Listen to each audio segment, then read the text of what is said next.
y a plusieurs moyens pour faire des EAA. On peut avoir deux élèves qui vont le faire ensemble. Ça peut être une auto-évaluation où c'est l'élève lui-même qui se regarde. Ça peut être une co-évaluation qui va se faire entre deux élèves, mais aussi entre un élève et un enseignant. Ça peut aussi être de l'observation.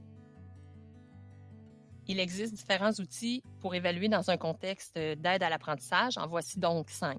L'évaluation diagnostique, liste de vérification, la grille d'évaluation uniforme, grille d'évaluation descriptive et le journal de bord. Nous allons maintenant regarder en détail chacun des outils.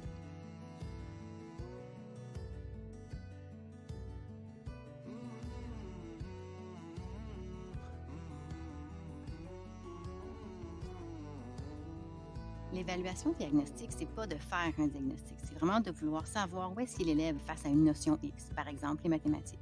C'est pour nous aider à l'aider en sachant où sont ses difficultés. La liste de vérification permet de décortiquer une tâche en plusieurs petites étapes. Comme ça, l'élève ou la personne qui évalue peut venir cocher chaque fois qu'une étape est réalisée. Ce qui est intéressant aussi, c'est qu'on peut la faire à plusieurs moments pour ainsi voir le progrès de l'élève au cours de son apprentissage. Sur la grille d'évaluation uniforme, les éléments qu'on veut observer y sont inscrits. On va aller préciser notre observation avec une échelle d'appréciation. L'enseignant va déterminer les mots qui vont venir former l'échelle. Par exemple, ici, on voit excellent, très bien, bien, passable et inacceptable. Voici un autre exemple d'une grille d'évaluation uniforme au niveau de l'échelle d'évaluation. Donc, les mots utilisés ici sont toujours, souvent, occasionnellement, presque jamais et jamais.